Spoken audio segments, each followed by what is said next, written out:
We're in front of the Israeli School, Universal Practical Knowledge, the Philadelphia Division, here at 3226 Cheltenham Avenue in Philadelphia.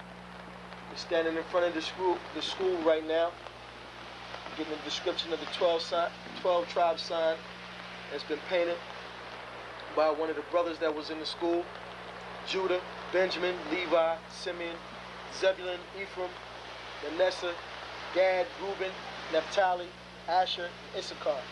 Those are the 12 tribes of Israel.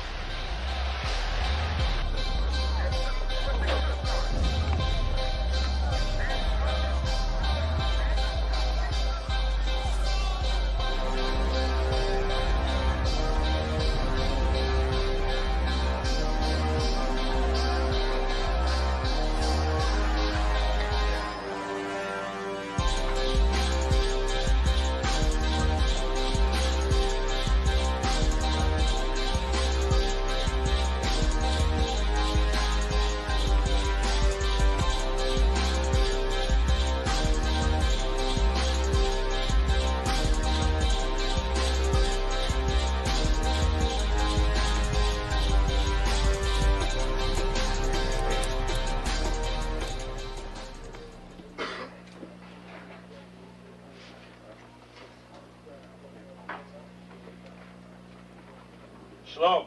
Shalom.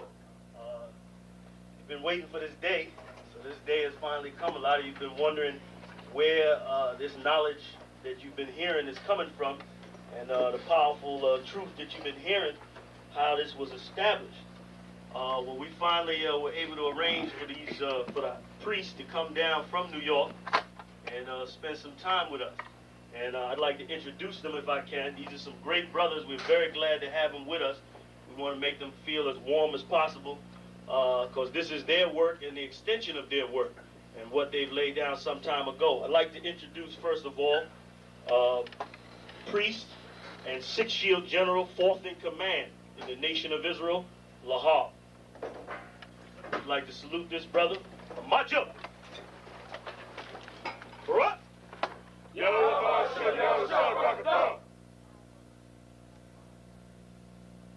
Yeshabiam, which means sit. And I'm going to turn it over now to Priest General Lahab. Water, brother.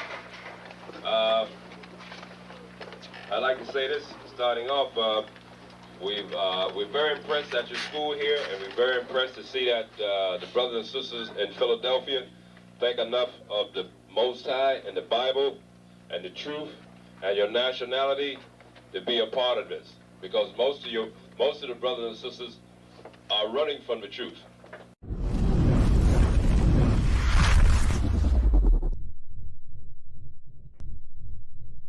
You mean everything you need, because I know you mean everything to Christ, and Christ means everything to me.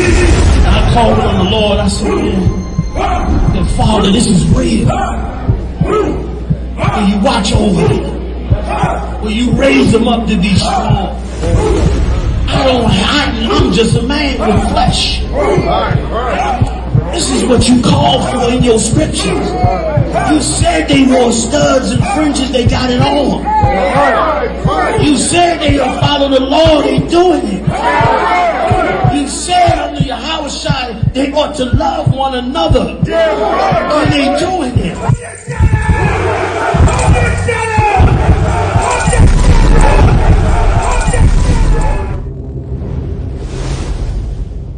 Shalom, Israel. It's time to come get your full dose of truth for the week. You got Mondays, history class, taught by Officer 500 Shariwan and Officer 500 Ahabawan. 7 to 9 p.m. Eastern Standard Time. Tuesday, you got Word to the Unwise podcast from 6 to 7 p.m. Followed by the main event, Captain and Priest Hadaria Allah, teaching scripture breakdown, the Bible like you never heard it before. 7 to 9 p.m. Eastern Standard. Wednesday, we got Priest and Officer 1000 Awaja teaching you all about the law. Tune in. 7 to 9 p.m. Eastern Standard Time. Thursday, you got myself, Priest and Officer 5000 Kazak Amath, joined by Priest and Officer 500 Barak Yah, teaching you the Brotherhood class from 5 to 7 p.m. Friday, learn to speak in the holy tongue, the Lasha top. 7 to 9 p.m. Eastern Standard Time.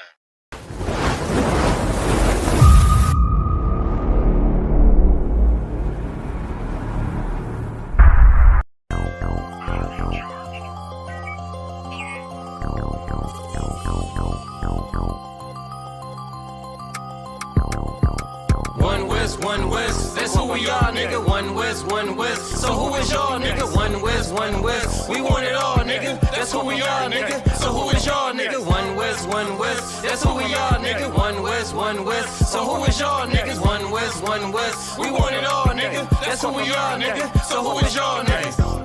UPK soldiers got them killers with me, and I don't fuck with every spot cause it's too iffy. Real motherfucking prophet cause the Lord with me, but don't get that shit twisted, I got Drake's with me. Yeah, bitch, and that whole 50. Run up on me wrong, you gon' catch 60. Wait, you gon' catch 20. The other 30 for your homies, bitch, I got plenty. And I'll shoot this motherfucker till that clip empty. Taking orders from your bitch, you a fucking simpy. Shit, should be televised. The way I'm cutting niggas up, bitch, I'm a samurai. Niggas swear they in the truth, but telling hella lies. Stumping like you Greek, bitch, you Hellenized.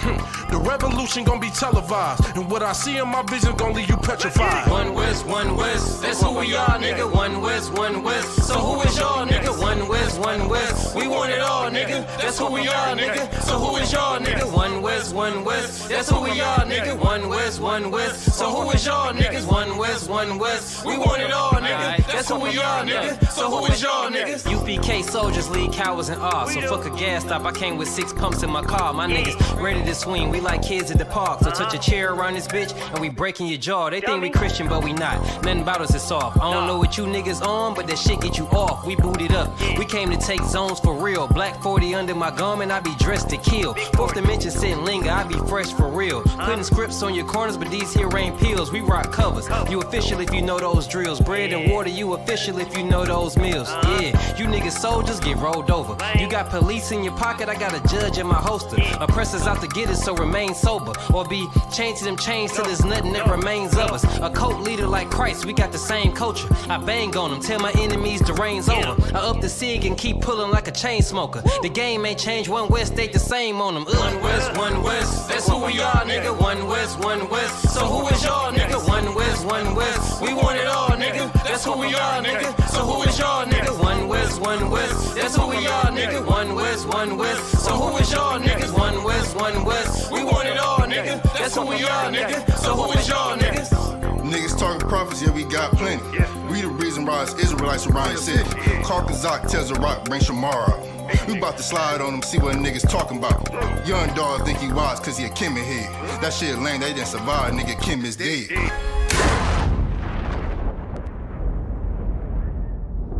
Where I'm from, little nigga, is a dirty game. I pledge allegiance to Yahweh, bitch, I'm UPK. Nigga, let's talk bodies. Set up on your corner, wake up everybody. Big priest, until I'm dead deceased. The mission is complete until y'all off the street. Saw y'all on the internet, stumping down the street. But take the poor and the weak. Touch your sister or a brother, you gon' be sleep.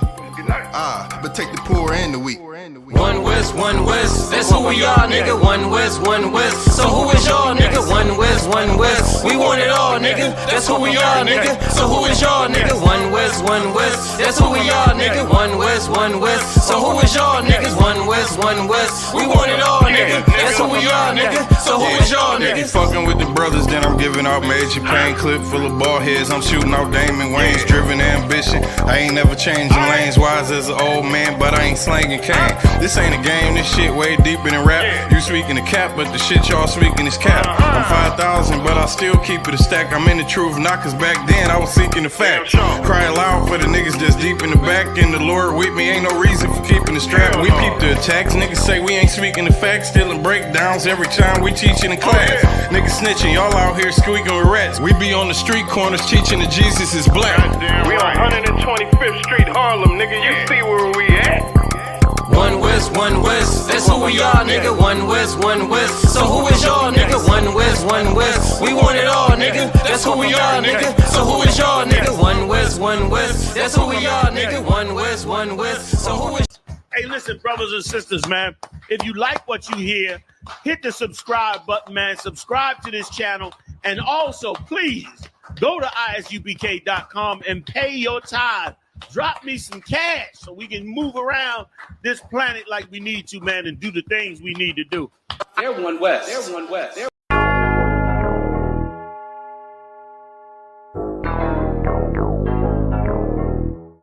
ironic. You know the truth is the truth, that's all I know. Cry loud and spare not, you gon' get exposed. A few real niggas left, you not one of those. Real soldiers, we was born to stand 10 toes. If he ain't one West, that nigga not one of mine. He got a purple 12, me, I got a black 9. The truth is the wife of my youth, chop of my concubine. Had to die to get my rib, that bitch forever mine. You know the game, a bishop gotta be blameless. But GMS teaching niggas to be rapists. They screaming we snitch. When Joe Morgan was killed by your brother, y'all ain't say shit. Real prophets only dwell in the UPK, PSA, we don't sign NDAs. Real prophets only dwell in the UPK, PSA, we don't sign NDAs. Hey, 100 deep, 100 shields on, that's 100 priests. 100 boots, that's 200 feet. Tongue like a sword when I fucking speak. Teach you how to fish instead of fucking leech. Stop selling drugs instead of trying to fuck with me. Knowledgeable, but I'm rude in my fucking speech. Life is about warfare, not no fucking peace. Hey bitch, I cry loud when I fucking speak. Make them wait a year before they fuck with me. Turn a street nigga to a fucking priest. Cross a priest and I promise you forever sleep.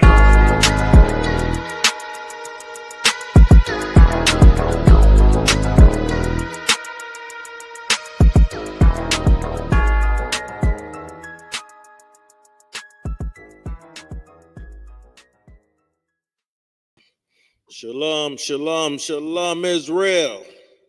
We are the ISUPK, started out of 1 West 125th Street, Harlem, New York. In 1969, we are under the leadership of Commanding General Yohana. And what we do is we teach our black native brothers and sisters. When I say brothers and sisters, we teach the blacks, Native Americans, and Hispanics. That's right. Them folk, that's part of the 12 tribes of Israel, the children of Jacob. We teach them who they are according to this Bible, unlike what your Christian pastor has been telling you. Christian pastor been telling you you a slave, or you can't get heaven until you die. The different things that they tell you are such lies, right? And what we come to do is debunk those lies, right?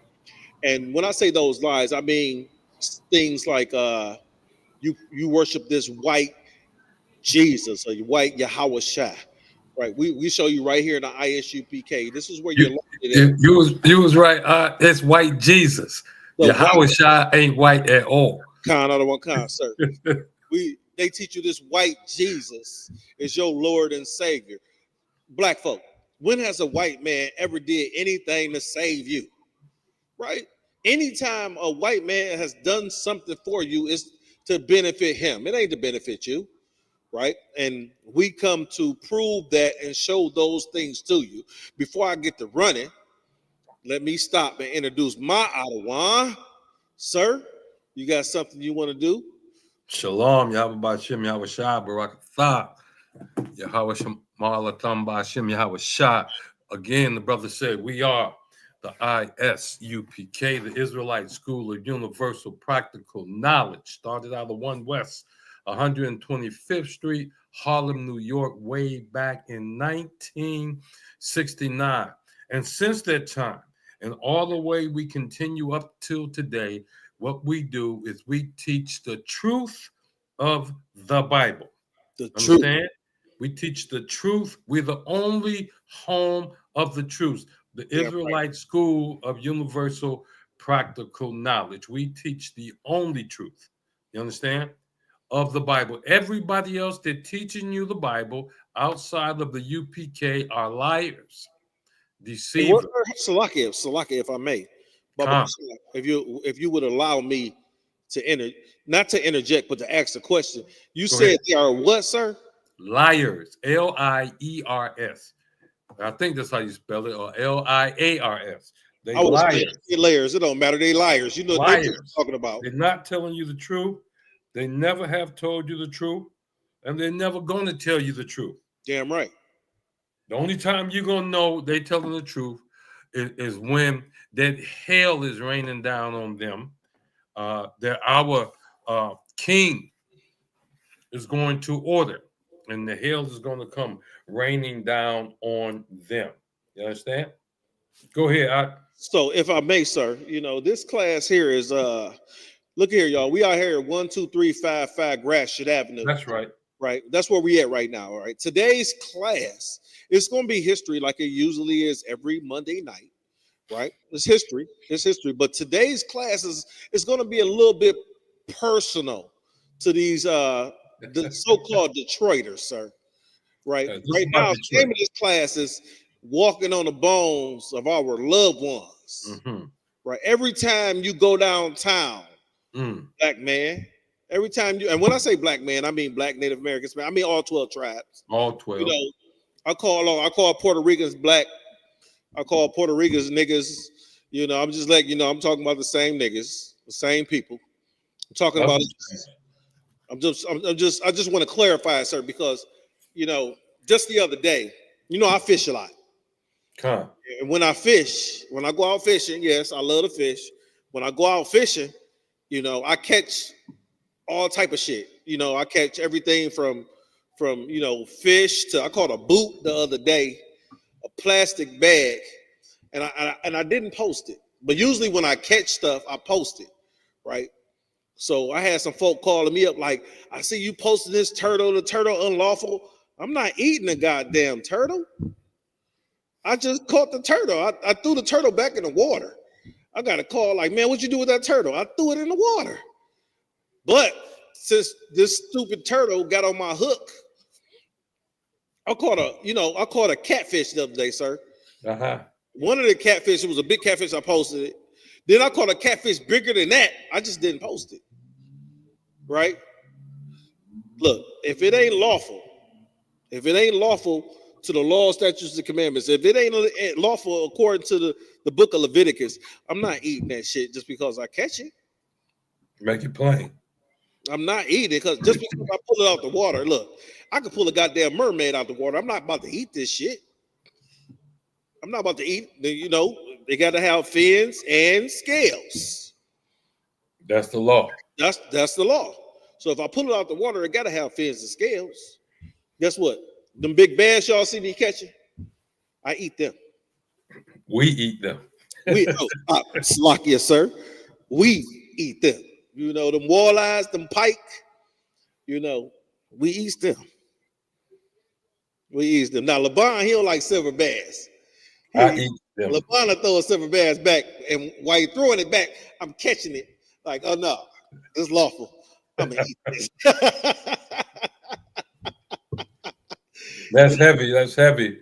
And you're talking about something that is lawful. Mm-hmm.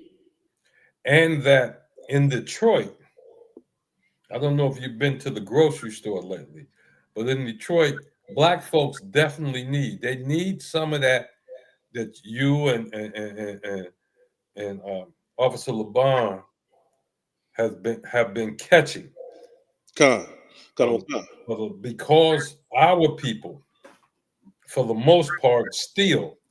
We picking up some numbers around here, but for the most part, still, our people, they don't know the law, statutes, and commandments. As long as you and I have been a part of the ISUPK, and we've learned under Commandant General Yohana, and we've been repeating what we've learned, our people still act like we don't know what we're talking about. I'm gonna give you an example, something I found out today. I got a sister live out in Inktown, right?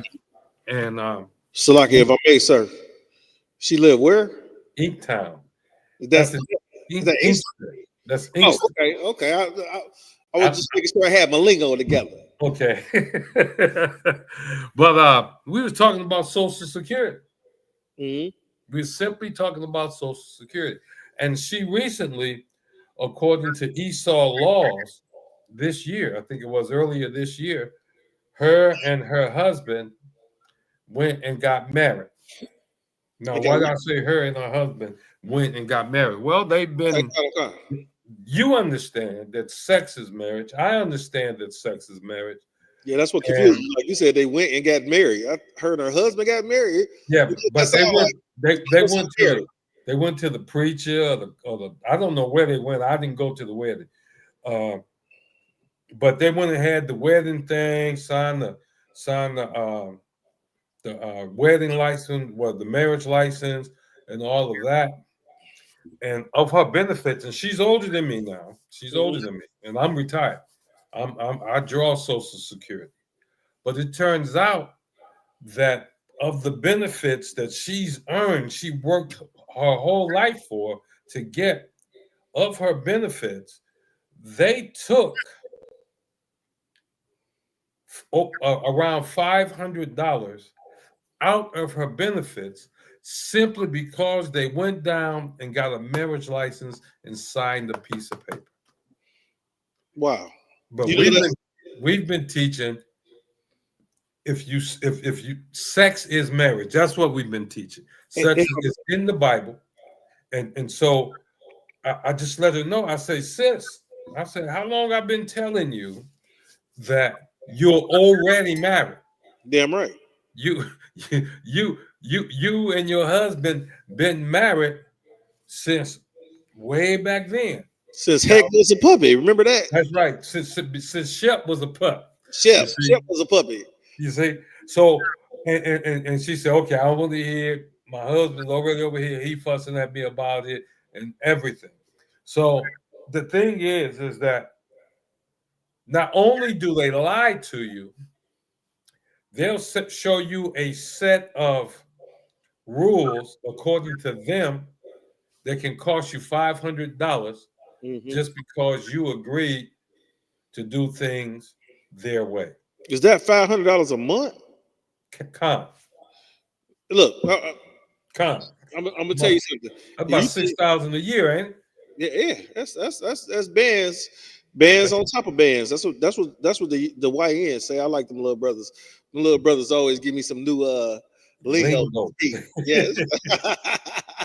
But yeah, that's bands. That's 6 bands a year. Yeah. Yes, sir. That she won't continue to get because they went according to Esau's laws. If I may, sir, what I want to do is I'm going to get up and I want to pull the comments up. I can't see the comments. Yeah, I don't see them either. I was going to ask you, but wait a minute. If you could see them, I still want to pull them up on my. Okay, I see them now. Okay. While you pulling them up, I'm gonna give some shout outs. Of course, my rib is in the house. Shemayim. I don't know if I have the ability. I can't post them. Gonna say not a bar. Shalom. We see you. All right. Elder Charles. Now I don't know who is this Elder Charles. He speak a little Hebrew, but he in the house too. Elder Charles. Shalom, Yahweh Hashem, Yahweh Shah Barakatah. Yes, sir. Can you hear me? I can hear you. Okay, I'm just using a different mic. Checking in from Jacksonville. Look, if you're not in the school, Elder Charles, if you're not in the school, get in, look them up. See if there's a school in your area at the end of this show. Or before the show's over with, I can go and find. I think I have the addresses, the telephone numbers for different schools. I'll put that on the screen before we hang up. If I may, sir. Elder Charles has been a brother that's been checking in for not just the history class, but also for the scripture breakdown class. He's been checking in for a little while now. And I believe that Elder Charles has a church down there in Jacksonville, Florida. Then you go find the brother. This is what you need to do, Elder Charles. Find the brother that's over the school in Jacksonville and come and give him them keys and let him bring that camp up in there and teach the truth. You understand? Because here's one of the reasons why. I don't know why it takes folks outside, and I'm talking about Blacks, Hispanics, Native Americans, so long to believe us, to believe the ISUPK. Commandant General Yohana has not missed since he's been in the school. He has not taught one thing that is incorrect. He has not missed on one prophecy. And in a minute, just like you know, Trump has sent I don't know if they're there yet, but he's doubled down a lot on sending the National Guard into Chicago. Florida is not going to be exempt. Damn right. Florida's not going to be exempt. So get the brother from the school to come down to that church and hand him the keys and let him bring some more brothers and sisters beside yourself into the truth. You come into the school, right? Put on all black. Put on all black and get trained to teach this truth. If I may, sir. Come. I used to pastor a Christian church, and I thought I knew the Bible. But you gotta understand, me and LeBron been friends forever. So sitting down and learning with LeBron, I had to get that lifestyle up. And that's all it's about. Only thing we teach is the truth according to the Bible. You understand? We're not gonna teach you anything else. All right. Who is that? StreamYard, Shalom. How about Shema Shabrakatha? Reporting in from San Jose, California. I used to run out there back in the day. Radapia. Glad to see you in the class, brother. Glad to see you in the class. Aisha Bana. Shalom, sis. Like I say, Shemaya. My rib is on there, and Tawanda Williams from Ohio. You know, that's my rib out of Ohio, sir. That's your rib out of Ohio? Con. Welcome to the class. I gotta call you sis because you're married to my brother now. So, sis, welcome to the class. We're gonna get it on walking on the bones of our loved ones. Yes, sir. Yes, sir. Yes, sir. Hey, sir, let me ask you one other question. You were saying that you are not able to select the comments and post them and put them up? Correct. Okay. All right. That's cool. We'll figure something out. What I might do is get one of those remote mice, and with the remote mice I can see it and control it from up here. So you know, I'm gonna go ahead and put that together. But sounds good. Like we were saying, you know, hey, before you do anything, everybody that's in the class, give us a like, a share, give us a subscribe. And subscribe if you haven't done so already. You know, let's get them all the algorithms up. You know, we have to get this truth out. Get this truth out to your family. I need you to go and clear the screen real quick. You still got the sister still up on the screen. And while you're over there, look up top. On the right side, look up top, and let's get a UPK symbol up in the top right corner. You know what I'm talking about? You know, I'm not the professional when it comes to this. You have to get out of the comments. You will see it once you get out of the comments. Well, you want me to go to banners or stop? It's in that. It don't hit the banners. Okay, style. Not style. What the banner is going to roll at the bottom. The style is just how your picture is going to show. It's some more stuff up there you can hit. You can run that banner if that's our telephone number. Run that, yeah. Let that run. And there's a way. You should see some. You see any icons up there of the school symbol of our symbol? I'm not that versed in it, sir. You know, I'm just the novice. You should be able to see. It's where the chat area should be, all the way up top. That one right. That is one of them. It's another one but it'll be small. There you go. That'll do it. That'll do it right there. That's one that right there. That's one of Officer Kodash's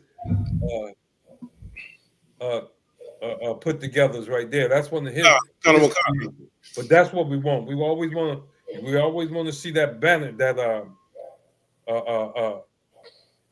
the Die Would Die posting on the page, looking good. Shout out to Lakeisha. Lakeisha. She called me Pops now. I'm about to say, is that your daughter?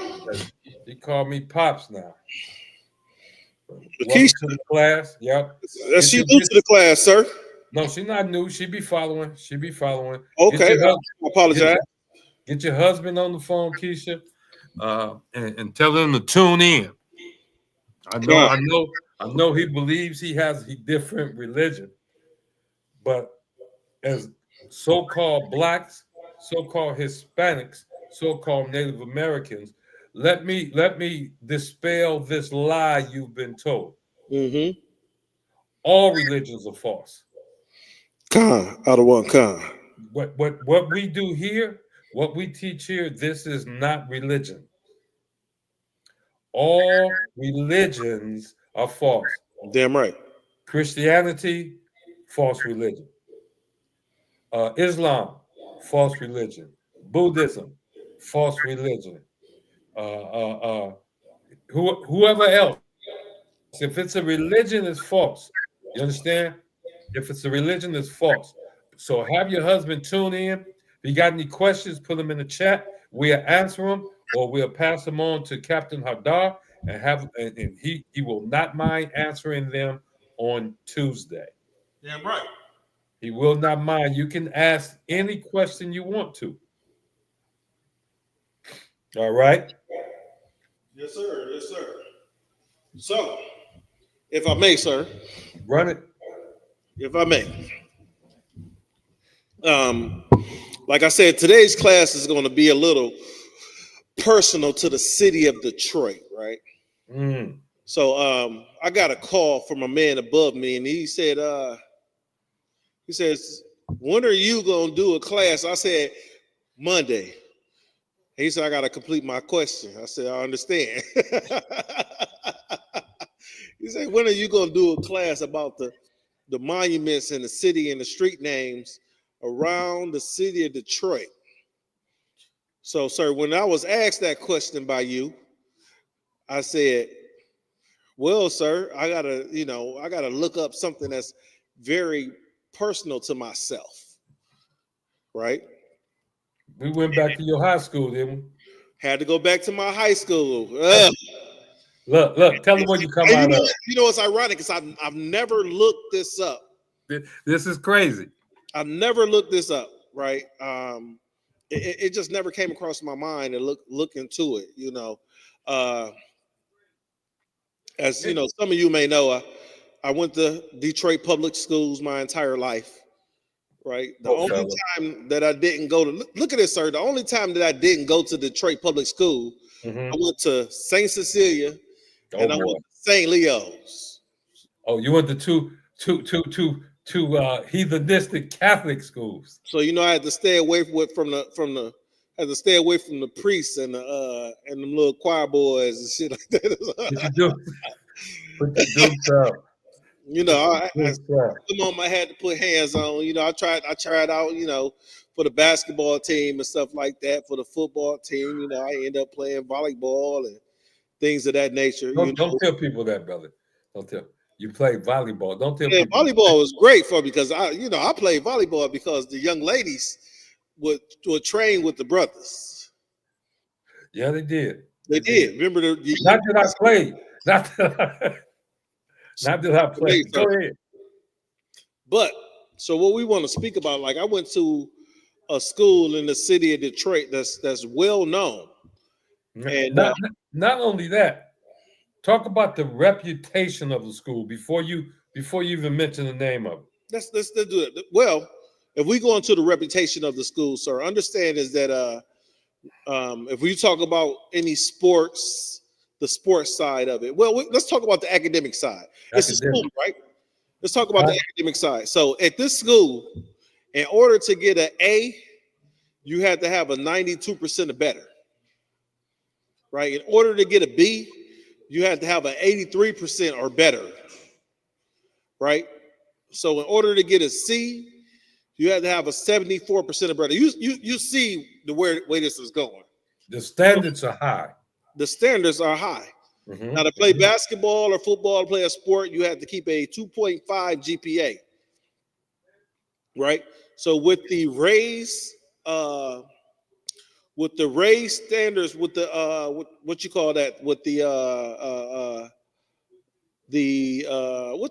grading scale, with the raised standards of the grading scale, a 2.5 at this school was probably a 2.6, 2.7. You know, no. It's higher. It's higher than that. I'm trying to, you know. I went to Cooley and Mumford. A Cardinal, the Redbirds. I went to Cooley and Mumford. So, no, what y'all was doing over there, those grades. See, and here's why I say it was higher than that. Mm-hmm. If you graduated from the school you came from, and you had a 3.0 or better, you can go to college. You was going to get a 3.0. That's a B.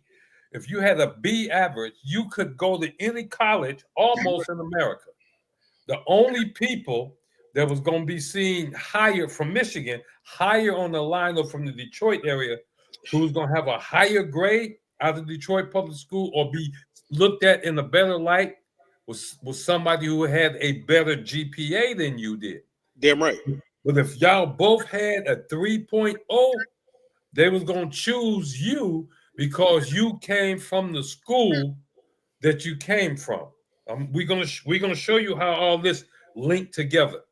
Right. So you understand that not only did this school have a scholastical what you call that, honors higher, grading scale higher, which was more challenging. That's right.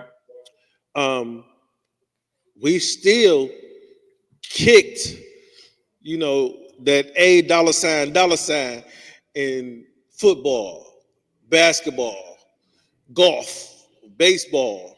See, now you know he was at a bougie school if they had a golf team. I ain't say tennis. We had tennis too. And tennis. They got a golf and a tennis team. We got a men's tennis team at this school. So, you know, most Detroit public schools don't have a men's tennis team. Now, here, watch this, Detroit. Watch this. What school you come out of? I came out of, hold on. No, I ain't gonna do that. UPK, nigga, I'm UPK all up. No, no, but I graduated from Cass Technical High School, sir. He graduated from Cass. We call it Cass Tech for short, but it's called Cass Technical High School. Lewis Cass Technical High School. His name was Lewis Cass. Count on one count, sir. Now, Lewis Cass was how can I put this? We consider him to be infamous. Yes, we do. And the reason we consider him to be infamous is for the same reason we consider a number of other people to be infamous. And I'm gonna just name one. Joseph Campo. Count on one count. Another one. Joseph Campo. What am I naming? Here's another fellow by the name of, the family name is Shane. Shane, yes, sir. Shane. Another infamous individual. All these are infamous people. All of these are infamous people. And we're going to give you some more. But what is the one thing that all three of those people have in common? I could name a couple. Let's ask in the chat. They were not Shemayim, because I've been talking about this around Shemayim. What is the one thing them people Tawanda, what they got in common? What do you think they have in common? Keisha? Yeah. That makes these people infamous according to the way we look at it. If I may, sir, while you going through that, can I say something else? Okay. Now, what I want you to understand, Israel, is that even though Cass Technical High School is a scholastical school, what you have to understand that it's 90%. It's over 90% 12 tribes. Well, I'm gonna say it's 90% Judah, right? It's 3% Issacharite and Ephraim, right? So it's 90% nigga, 93% nigga. That's right. Right? And this is a school named after someone that was Laura got it. Laura got it. Salakia? We got somebody in the chat named Laura. Laura cheating. Laura with the cast too. Laura cheating. What'd she say? She said what they have in common and what makes them infamous in our eyes. Hey, Laura cheating. If she came out of Cass, she's still talking about Lewis Cass, and that is every name we call so far were slave owners. Damn right. You understand? Let's not get it twisted. There were slaves in Detroit. Damn right. You understand? Detroit has a reputation, or has advertised the reputation as being one of the last stops on the Underground Railroad. Downtown Detroit. You know? What's the name of that church? I know it's over there on Woodward. I can't think of the name of it. Big church down there in Greektown was the last stop. That was the last stop? Yeah, the big church down in Greektown. I'm trying to tell you, there's a bar next. You know, I know where the bar at. I just don't know the name of the church. Yeah, we don't follow churches. But Laura is absolutely right. All of these men were slave owners. Damn right. Slave owners. Matter of fact. Yes, sir. We didn't, and watch this. Lewis Cass, I believe this dude is so famous, he got the school and the street named after him. But what I'm gonna do is you know we got the school and the street named after this and the street fucking slave owner. I'm gonna see if I'm looking at my list. I'm gonna call their whole name and understand the street. This is about streets being named after them. The first one is Elijah Brush. And I'm gonna just read what it say. The name for attorney and landowner Elijah Brush. That's Brush Street. Mm-hmm. Who is recorded as owning enslaved. Now, understand, they're gonna try to whitewash this. They're gonna try to sanitize this. So as I change some of the words they got in their writing, understand slavery is slavery. The whipping post down used to be down by Joe Louis Arena. Did y'all know that? The whipping post. Damn right. Down by Joe Louis. Joe Louis. And then they came back a few years ago, and put that doggone it made us angry because we used to be at Campus Martius, and right across from where we used to hold camp at Campus Martius, they put up that doggone NFL, the draft is coming, the NFL draft sign, and a countdown to the draft. I don't know why, but that looking at that sign every time we went down there, and it was down there for over a year. It was. And every time I looked at it, I couldn't think of anything except for a slave auction or the whipping post. If I may, sir. Go ahead. Campus Marsh is buried, you know, it's Native American burial ground. Y'all didn't hear that, brother. Right. When we go down to Campus Marsh, you walk on the bones of your brothers and sisters. You understand? While you down there ice skating, while you down there enjoying the fountains, not just that. Think about it. the LCA. What else is down there? Fort Field. Fort Field. That's on the bones of your brothers and sisters. That's right. Of the Native Americans over here. You know, I live over here on Gratiot. Look, you start walking up Gratiot, you see some crazy looking names. Iroquois. Slovakia. I got the hiccups. Iroquois. Damn right. That's Native American. That's your brother, your sisters. And understand, all of the Europeans. Now, Detroit was a French town at first, but all Europeans, they named things like that, just like the NFL did. They named their teams the Redskins because what? They unalived all the Native Americans. Mm-hmm. They named they team the Chiefs, the Kansas City Chiefs, because they unalived all the Native Americans. They named the Iroquois Street Seneca, and some more streets over here. Hey, sir, what about the city of Wyandotte? I haven't looked. That's another Native American name. Wyandotte. Kananawakan. You see what I'm saying? Tecumseh. Down the street, that's another city. Tecumseh. They call it Tecumseh. Yes, sir. That's Native American, and they're not honoring the Native Americans.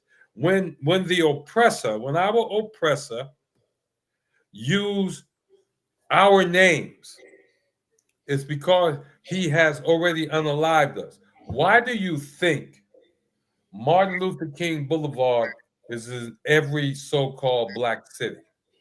And if I may, go ahead.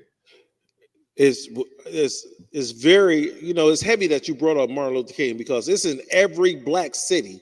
But in every black city, Martin Luther King was the non-violence individual. Remember, he sit down and get your ass whooped by the white man. That was Martin Luther King.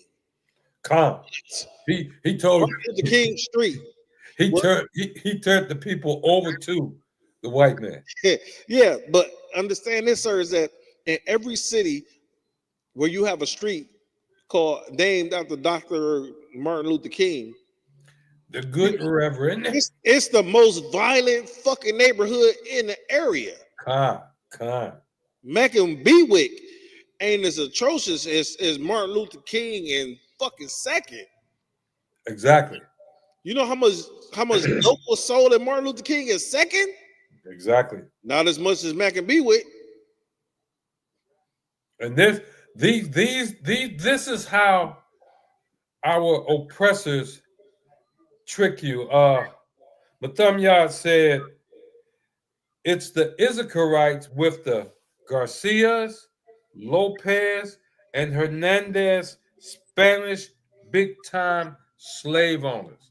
In other words, you right, StreamYard. You are 100% right, Officer StreamYard.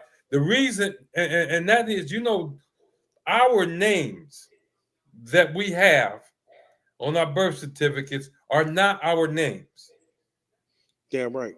In other words, what StreamYard has brought out is that Garcia, that's a Spanish name. Mm-hmm. Lopez, Spanish. We're talking about from Spain, from Europe. Hernandez, Spanish. And they were slave owners, either here in the States or in Mexico. We keep telling you at every class we have, we tell you that our Native Americans, so-called Native Americans, so-called Latino brothers, Latina sisters, go through the same, are constantly going through the same thing we go through as the so-called black man. That's right. The same atrocities we suffer, they suffer. You see what I'm saying? Lewis Cass was a slave owner. Let me give you the name of some more slave owners. These are all names of streets. Joseph Campo. That's right. Now, let me explain something about Campo. It's not just Joseph. It was the Campo family. You understand? He had a brother also that was slave. slave owners. You see what I'm saying? Of course, Lewis Cass, he was a territorial governor, U.S. Senator, Secretary of State. He owned, they're trying to sanitize it. They say who owned at least one slave. That's because he became a governor, he became a U.S. Senator, and because he became Secretary of State, that they try to sanitize it. I bet you he owned more than that if we go back. And guess what? They got the records. Don't get me wrong. He definitely owned more than one slave, sir. Yeah, he definitely owned more than one. Hey, look, let me read this real quick for you, sir. Go ahead. Cass's household included a slave, right, referred to a servant named Sally, who was later sold to Alexander McComb. That's another street. Macomb is? That's Macomb Street. That's a county, Macomb County. Another one of Detroit's wealthy slave owners for $300. Watch this. Let me add this. Hold on 1 second. Just let me add this for you real quick. I'm gonna add this. When he say Alexander McComb, one of Detroit's largest slave-holding families in the 18th century. That's the 1700s. Go ahead. Right, following the Mexican-American War. Think about it. They went to war against our brothers. You see that? Mexican-American War. As debate raged over slavery in the territories, Cass advocated and originated the phrase popular sovereignty, meaning territorial residents should decide the issue. Says he later voted for the Compromise of 1850. What compromise was that in 1850? Oh, you pulled that, did you? What compromise was that? The only compromise of 1850 that I understand was the 3/5 compromise, unless it was another one, sir. You tell me. The one that they're talking about here, please, this is the compromise where, believe it or not, slavery in Detroit became grandfathered. If you own slaves prior to a certain date, and your people were slaves, or the slaves themselves were in slavery prior to a certain date, then they could continue to be held in slavery. Mm-hmm. But if they came into slavery after that date, or you became a slave owner after that date, then you had to let your slaves go free. Well, they just turned them into indentured servants there. Damn right. You see, or what's the other one? Sharecroppers. Sharecroppers. You see, another family that has another slave holding family who owns slaves and got the street named after him is the street Shane. Damn the right. Shane family. You see what I'm saying? Another one. We got a cut named after this. Super famous. Matter of fact, I already know what you're gonna say. Keep Growing Detroit has a farm right in this area where we go get our seeds and our seedlings from, so we can plant these different community farms. And that is the Quinder. I was going there. Name the Quinder Street, the Quinder Cut. This is named after the Quinder family, which had members who was early slaveholders. They got in on the bottom floor slaves up here. You know what I'm saying? One of the most famous streets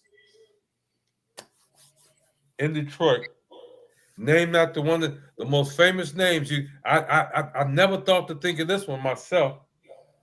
There's a fella who became the 3rd president of the United States. And Detroit named the street after him. His name is Thomas Jefferson.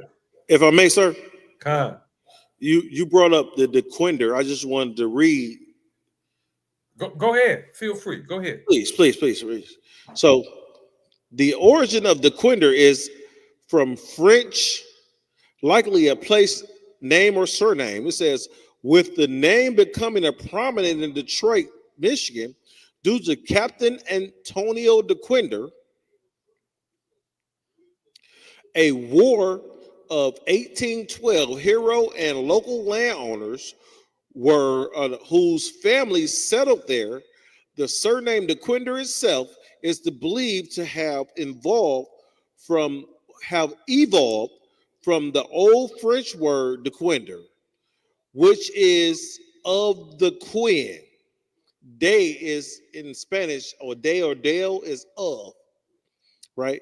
A term that may refer to geographical features, right? The French roots, the name DeQuinder is of French origin. It's of French origin, correct. Yep. And what I have in front of me, which had members who were early slaveholders. Now, you mentioned DeQuinder was a hero from the War 1812. Damn right. Quiet as it's kept. The War of 1812, believe it or not, actually took place in Michigan. They actually helped fight that right here in Michigan. Yeah, in Michigan. There's a 1812 battlefield 30 miles south of us in a little town called Monroe, Michigan. Damn right. Understand? They got a street down there called Hull, Hull, another slaveholder. If I may, sir. Con. You got a street right here in the city of Detroit, right off of 7 Mile and 75 called Hull, Hull. I owned property over there years ago. Named after a slaveholder. Named after a slaveholder, sir. Think about this. Not the blackest, but one of the blackest cities, right, is full of what? Slave owner names. The streets, yeah. We haven't even gotten near the monuments yet. We ain't got near the monuments. We're just talking about streets and only Hull in one school. What if we went to McKenzie?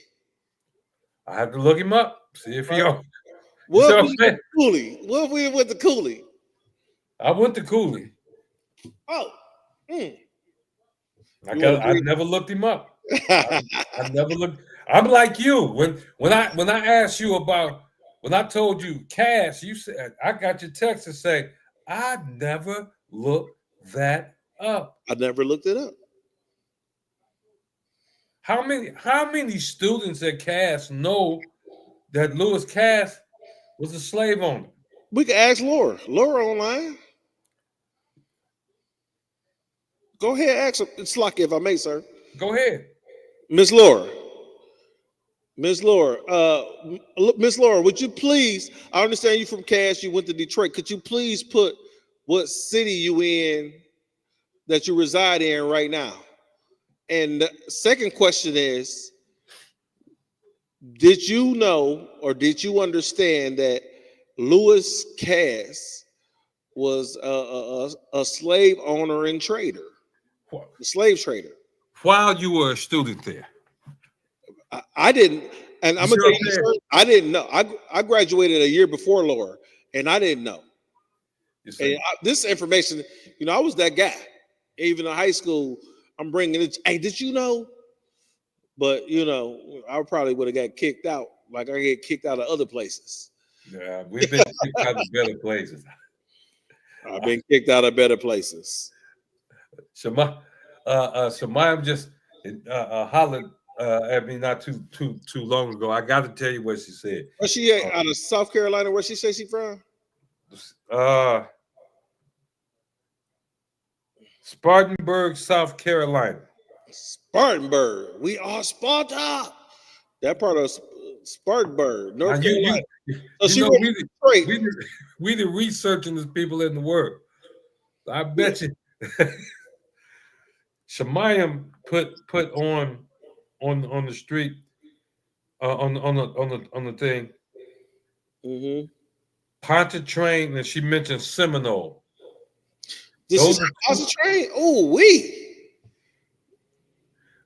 So those Pontchartrain sound Native American. It does. Which means, remember, if you see Native American names, those names exist because these are men who are these are people that were unalive by our oppressor, and then our oppressor takes their name and puts it on the sign and say, "Well, this is the Pontchartrain Club downtown. This is Seminole Street over here."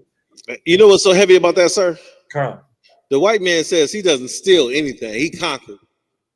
That's what he says. That's what he says. He said, "I don't steal; I conquered." And Laura says that she found out in college. Hey, Laura, what college was that you went to?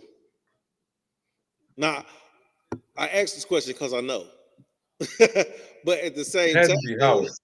But she got to be. I got to ask you to think about it. She gonna bring up a college, and then we might have to look up that college because Laura went to college right here in the city of Detroit. I'm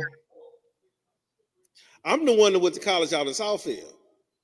The black people down here, I'm reading what you said, Laura. The black people down here still don't deal with Esau. There's an argument over moving a clock tower from their old slave market. I might need to move down there. Let me see if they hire. Let me see if they hire. This says Spartan. She said LOA or Wayne State University. She went to Wayne State. Wayne State. Anthony Wayne. No, don't tell me Anthony Wayne was Anthony Wayne. And we got to look up Anthony Wayne. Anthony Wayne, sir. You're not in your computer, right? I can pull it. I can get to my tablet real quick. Just ask the question: did Anthony Wayne, who Wayne State University is named after, own slaves?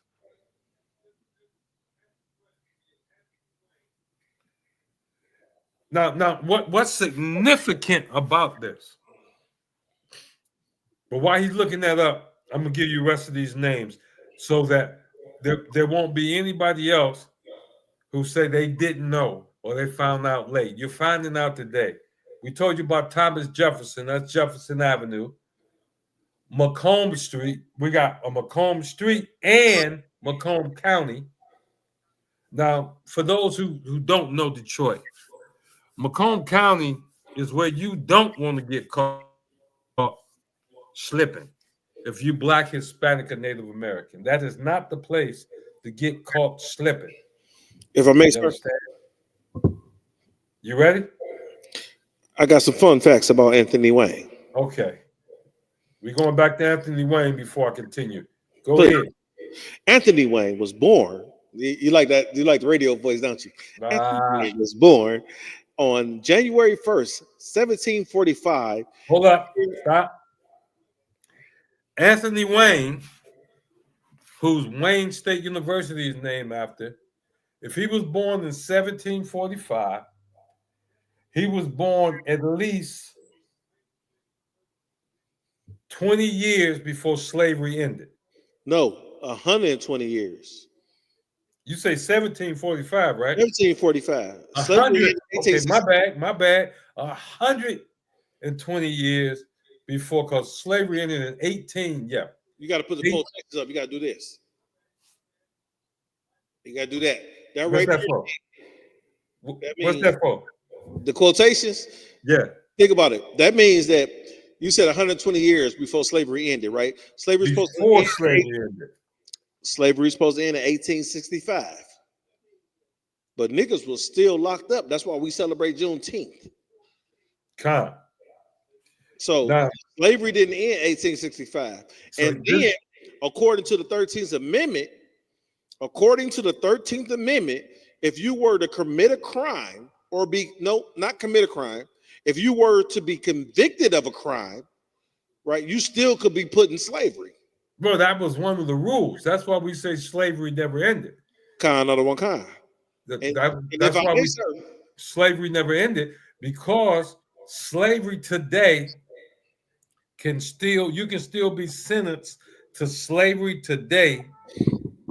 And if I may, sir, and if I say, if I may, go ahead.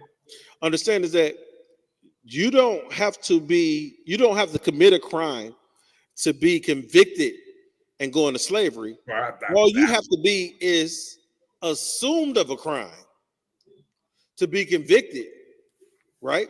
Think about what's the George Stinley out of, was that North Carolina, South Carolina?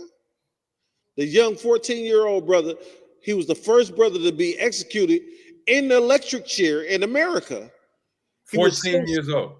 14 years old for the unaliving of two Caucasian little girls that he just saw walking past him. And not much has changed. It's coming. You know, Trump, he just sent the National Guard to Chicago now. So there's going to be some unaliving going there. And nobody has to be guilty of anything. You don't have to. In reality, in real life, they don't have to be guilty. But, you know, his goon squad is going to do what they go there to do. And understand, Detroit, we're not that far away. We're not that far away. But go ahead, read what you got on Anthony Wayne. Anthony Wayne was born on January 1st, 1745, near Napoleon, Pennsylvania, into an Anglo-Irish family with a history of military service. After working as a land surveyor, he joined the Continental Army in 1776. Sir, what happened in 1776? That's when we fought against the British. It sounds like the what's that? The Independence Day. Yeah, that's fighting against the British. Like. And became a brigadier general during the American Revolutionary War.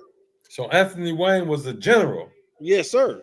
During the Revolutionary War. Yes, sir.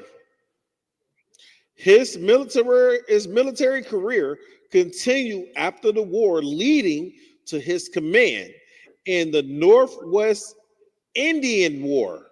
All right. So they attacked the North Indians on the northwest side of the so-called United States. Just think of the Trail of Tears.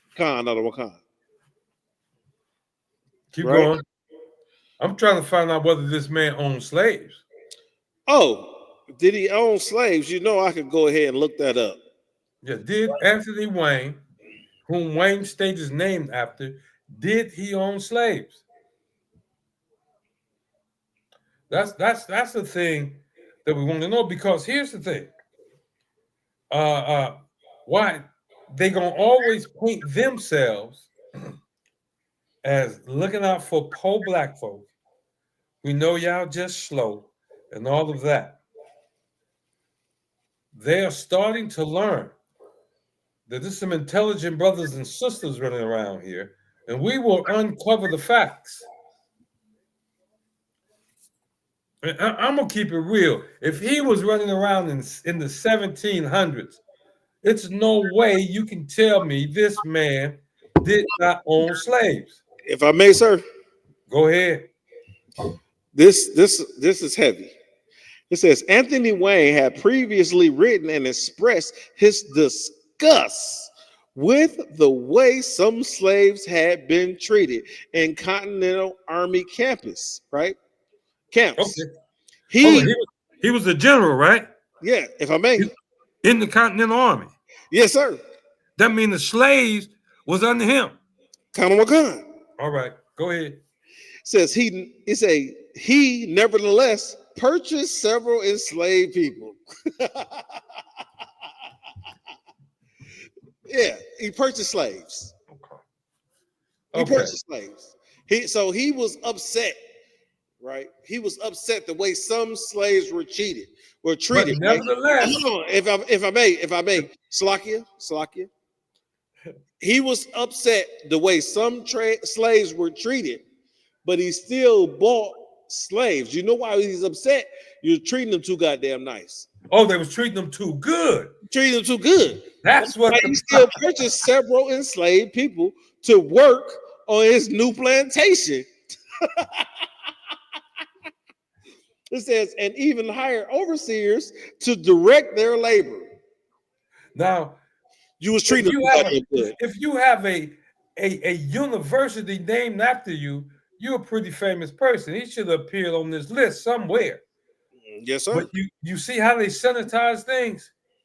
They want you in Michigan. They want you in Detroit and in Michigan in general to think that the boss names, the famous names associated with this state had nothing to do with slavery. Oh, you can come on up to Detroit because we wasn't about that slavery stuff, and it's all a lie. If I may, it's sir, all a lie that's hidden. Go ahead. What you got to understand is that you ever hear of the mad? The mad? Let me explain it to you. The origin of the nickname, a disobedient spy. The origin popular story attributes to the nickname to a deserting spy who, upon being ordered by Wayne to receive a severe punishment of 29 lashes, called Wayne Mad. In frustration, the spy allegedly murdered Anthony is mad. He must be mad or he would help me.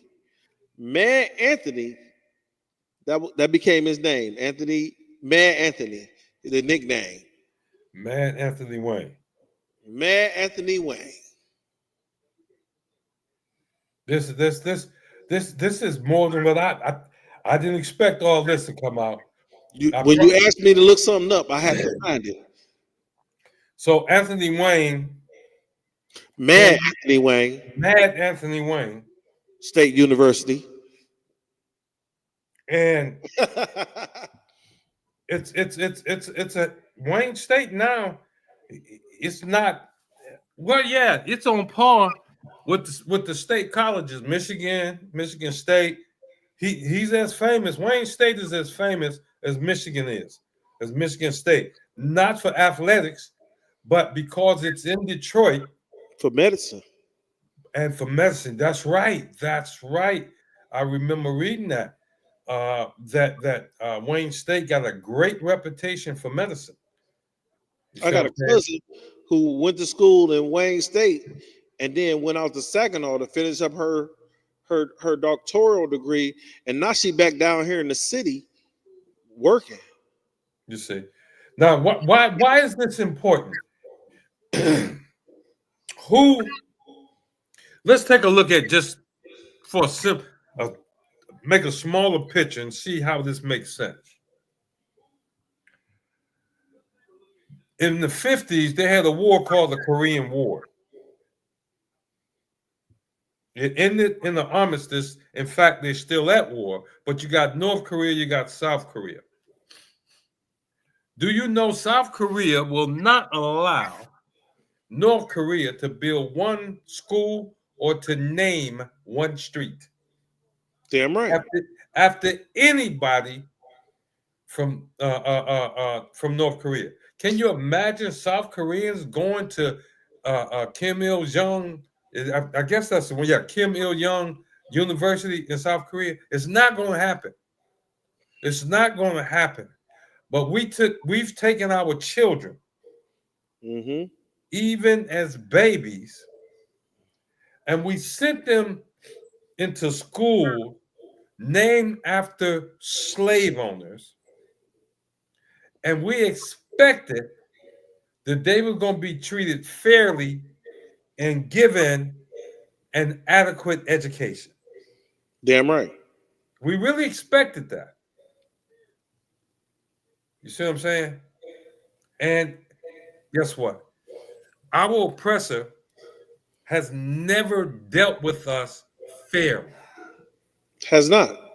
He's If I may say, always dealt with us from a position that we must be under his oppression. That's right. And it was always a bad thing anytime we resisted that oppression. The only reason they took out Martin Luther King is because he created resistance, even though he was turning our people over to suffer more up under them. He could not bring back to them the happy slave. You see what I'm saying? I asked this question. You say the only reason why they took out Martin Luther King is because he wouldn't bring back the happy slave. That was it. Me personally, I understand is that towards the end of Martin Luther King's reign, he had said he believed he had led his people into a burning house. And that was all they was gonna give him. Ass out there. That's all they was gonna give him. Nigga, you didn't bring us no happy slaves, and now you telling them they have a reason not to be happy? They have a reason to revolt? Oh, you was right. Oh no, you'll say nothing else. You was right. Martin Luther King started to tell black folk you was right. You was right. I was wrong. No, you will not get that message out. And to this day, you can walk up to people right now and you tell them, Martin Luther King knew that integration was wrong. Since we're talking about Martin Luther King, can I bring up the scripture in Jeremiah? Go ahead. The Lord called Martin Luther King a false prophet. Okay, go ahead. While I'm looking up that, sir, if I can ask you, Baba Kasha, please, could you I think it's some more comments in the Yeah, I'm ready. I got them. The water. While you looking that up, Laura said, and she's absolutely right, after slavery. And guess what? What's important about what Laura's saying right now is that today, DC is proof. They use vagrancy laws to expand their ability to imprison people for unpaid labor. Think about vagrancy law. What is a vagrancy law? Vagrancy means you standing around doing nothing and you don't have a minimum amount of money in your pocket. So here in Michigan, technically the vagrancy law is $20. So if you don't have $20 in your pocket here in Michigan, you can be arrested as a vagrant. As a vagrant. You understand? And this is how Donald Trump cleared out the so-called park down there where they had a little tent village going on in DC. He used the vagrancy laws to lock them up. To lock them up. That's homelessness will get folks locked up, Laura said. And that's what Donald Trump went after, the homeless. He went after the homeless in DC. Guess what? New York, you on the list. Detroit is on the list. Chicago, look at here. They got their back up against the wall now. Mm-hmm. You're on the list. So go ahead. If I may, sir, they just had some gang members in Chicago, right? These gang members in Chicago claim, and I say claim, and you're gonna understand why I say claim that if Trump was to send the armed forces down there, they would take over and unalive the armed forces. Okay. Don't be stupid, nigga. Let me take that one. Can I finish? Go ahead. Don't be stupid, young nigga. Don't be stupid. Let me explain that further. Please. Okay. I got that Jeremiah too. All right. And I know, and this is not just for the brothers down in Chicago. That's up here in Detroit, over in Indianapolis, over in Toledo, Cleveland, Pittsburgh, New York. Look, as the brother said, don't be naive. Please don't. Don't be naive. The people that's coming here, the people that's going to Chicago, the people that went to LA, the people that went to DC are trained. Are trained. Many of them have years of training, years of combat experience. They have trained the emotion out of them. They're here to do a job, and you being on the wrong end of their weapon, you're the job to get done. Mm-hmm. And guess what? You kill if they send 11 men into on your side of the city, and you unalive all 11, 60 men are coming now. 11,000 are coming back. With tanks. You understand? 11,000 coming back. With tanks. Damn right. With tanks. They're not playing with you. And the reason we want you to know who your oppressor is. That's why we doing this in the history class. This is some history I promise you didn't get in the Detroit public schools. Damn right. You didn't get in the Detroit public school. I'm telling you now, the homeless, it used to be when it got cold, they didn't bother the homeless. They say, let the cold take care of them. It would freeze them to death. Trump has changed his mind. He said, look at here, we getting rid of y'all. We getting rid of y'all. They coming. He's playing out of the Nazi playbook. His whole move is out of Hitler's playbook. You understand? He knows exactly who to target. That's you, black man. That's you, Native American man. That's you, Latina man and woman. That's you. That's who you're going to target. And if you watch the news right now, understand all the harsh talk by other oppressors against Trump has ceased. Which means the status quo, the ones who create the rules and everything, have bought into what Trump wants to do. What Trump wants to do. They are tacitly, that means without saying anything, they approving invading Chicago. If I make give me just a little bit, but one please, moment, please. What by them not saying anything except for when he says something that it doesn't offend them, it makes them afraid it's going to make all white people look bad. He said, we're going to war with Chicago. If I may, sir, how is it going to make white people look bad? In white people's minds, understand this. It's making, in white people's minds, they know, they understand. They don't want the fight that Trump is trying to start. Here's the deal. He started too much fighting inside America. America becomes vulnerable to powers outside of America. Mm-hmm. You understand? Mm-hmm. You understand in World War I, World War II especially, right? We fought in every war this country has ever had on the side of this country.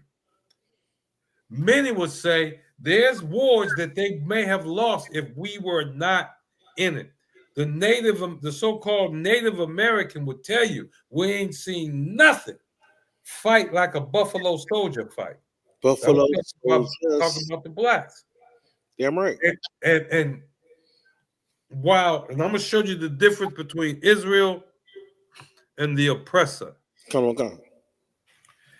Israel, Native Americans, Native Mexicans, okay? Native Mexicans, right?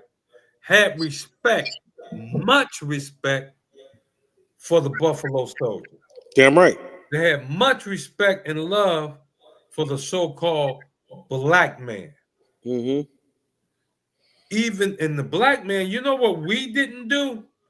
As we won wars for this nation, we didn't go back as a whole and further demoralize the people who we fought against for this nation. We didn't do that. You know why? Because we got sore winners. That's right. Your oppressor is a sore winner. He can't just win. He must demoralize you. He must break your spirit and your desire to be free. If I may, sir. Go ahead. If you look at sports, right? You got individuals that play sports, right? I like to watch, football, and you'll see these brothers play football, and when they beat you in football, right? They don't come out after they beat you in football and annihilate your family. Hey, tell your kids, I fucked your daddy up, I beat his ass. They don't go out and tell your wife, that's why your man ain't better than me. You know what I'm saying? They don't do that. Hey, I won the game. Good looking out. I'll let you next game.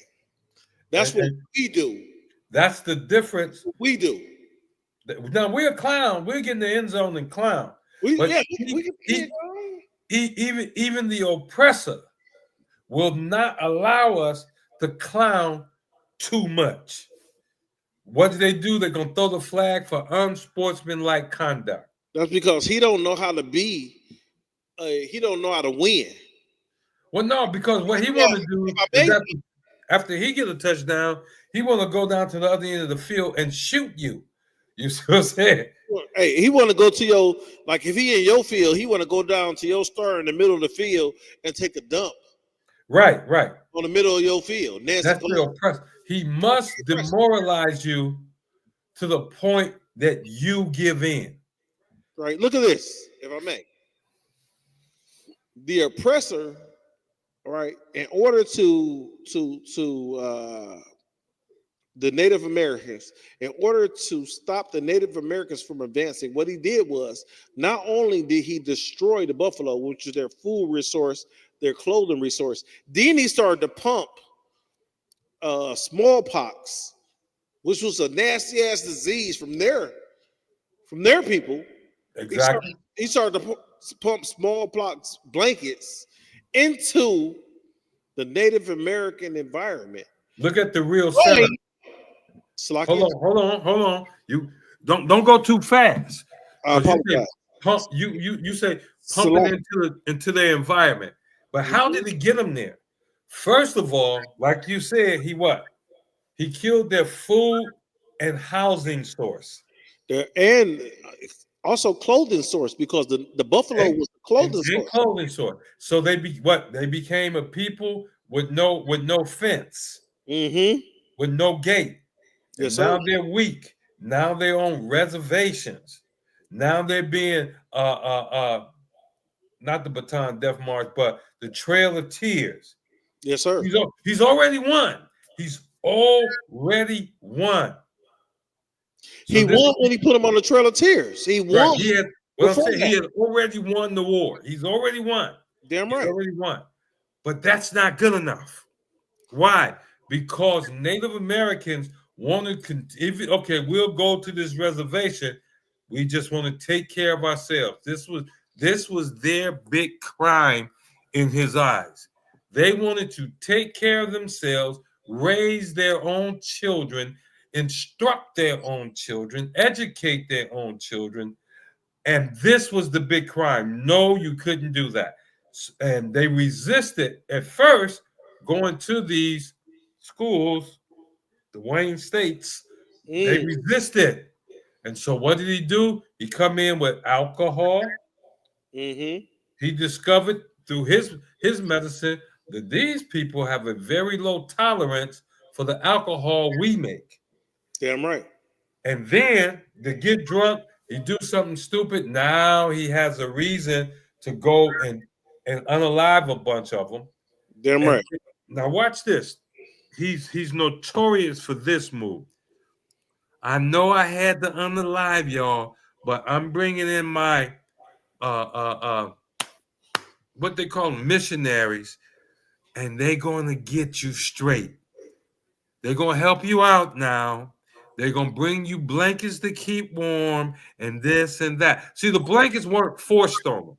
The blankets weren't put in the store and sold to them. The blankets was loaded up on the cart and sent to them and brought to them, not sent, but brought to them by Christian missionaries. Hold on. Wait. Slakia Baba Kasha, if I may, sir. You said something that was so heavy. You said the blanket was brought in by who? Christian missionaries. Hold on. I thought we supposed to be Christians. Christian missionaries brought them I blankets. thought we supposed to follow Christ. Okay. Christ would not take them blankets infected with smallpox. Damn right. Christ wouldn't do that. Why not? The house wouldn't do nothing like that. He wouldn't instruct them to do anything like that. Christians it was Christians. It weren't just bad people. Understand, these people sent Christian missionaries ahead of time, even as sacrificial lambs. They were going to send some more Christians and some more Christians and some more Christians. Damn right. When they got enough of you to fall for the okie doke, now they're going to send in law enforcement to make sure the majority follow the rules that the minority is already falling for. That they fight with. You see? So, Salaki, if I may. Come. So they sent law enforcement to push the majority rules that the minority was fighting against. Well, understand. Okay, I'm understanding. The minority lost their fight. They did. I understand. They talk about Sacagawea. They talk about who was that? That so-called the so-called native sister that married the white man. Pocahontas. Pocahontas. They talk a lot. You hear more about Pocahontas than you hear about Geronimo. But you hear more about Pocahontas than John Smith. Yes, then John Smith, the one, that's who she married, right? Yeah, Connor. But they made combinations like that because she accepted John Smith. Now all her people need to bow and to accept John Smith's people as friends. Mm-hmm. The second they did that, they sent the missionaries, the Christian missionaries, with wagons of gifts. Mm-hmm. The gifts were poison. They were the gifts. The gifts. Ooh, the gifts, yes, they were. The gifts were poison. And when I say poison, I don't mean like arsenic. The gifts was, like we say, infected with smallpox. Mm-hmm. That's a biological weapon. The scripture speaks about Salakia. The scripture speaks about accepting the gift, right? A gift destroys the heart. A gift destroys the heart. So, Salakia, sir, if I may. Read that. I'm gonna bring that up. Salakia, can I ask you to do me a favor? Is check out the comments, and I'm gonna pull that gift destroys the heart. When the comments change, I promise you, I'm going to read that first scripture you already had. You said a gift. No, what was the first scripture you had? Did we read that already? Oh, you talking about Jeremiah 23 and 25. Yeah, read that. That was Martin Luther King. Oh, Martin Luther King. Read that real quick. So I'm gonna start at 24, if I may. Right. It says, "Can what scripture you at?" This is Jeremiah 23 and verse 24. It says, "Can any hide himself in the secret place that I have, Salakia, that I shall not see him?" Well, let me explain something. There's a scripture that says, if I go, I think it's in the Psalms, David said, if I go into hell, thou art there. You cannot hide from the Most High. He sees everything. He got angels watching everything. So that's what this scripture is saying. I don't care what Martin Luther King thought he was doing. He could not hide from the Most High. What's so heavy about what you're saying, sir? He says, "Can any hide himself in the secret place that I shall not see him? Saith the Lord." Say who? The Lord. You see that? Everything we see happening, the Most High knows that it's happening. Look at this, sir, if I may. He said, "Do not I feel heaven and earth, saith the Lord?" Do I not feel heaven and earth, saith the Lord? And why this is important when he asks that question, you have to understand how black folks speak. Yes, sir. You see what I'm saying? How black folks speak. He letting you know he ain't no punk. He letting you know right now. He's warning you. He's no punk. Don't try that. Understand when you dealing with your own children. Yes, you see, when you're dealing with your own children and they trying to sneak something down in the basement or somebody down in the basement behind your back, very seldom are you going to miss it.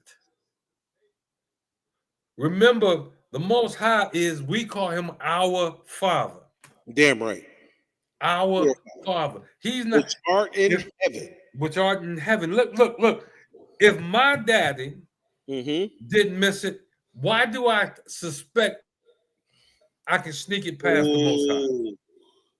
That's heavy. If my mama didn't miss it, why do I think I can sneak this thing past the Most High? And I'm gonna just show you how true this is. He told you that you should that pork, that shrimp, crab, and lobster is unlawful. He said, don't eat it. You decided it tasted good. So you gonna eat it, and you're not gonna listen to nothing that's in the Bible. If I may. By the time you're 45, you're suffering from heart failure, high blood pressure, and a ton of other things that come with eating this garbage. Diabetes. Go ahead. Verse 25. Verse 25. Slack it, sir. I have heard what the prophets said, that prophesied lies in my name. Stop. Whoever the Most High is talking about to Jeremiah. Yep. The one thing we know he has done, he prophesied lies to you. I have heard what the prophets have said, that prophesy lies in my name. And he did it in the name of the Most High. Damn right. He came to you claiming to represent the Most High, and he prophesied to you a big lie. Keep going. I have heard, this is Slakia, Jeremiah chapter 23 and verse 25. I have heard what the prophets have said, that prophesies lies in my name, saying,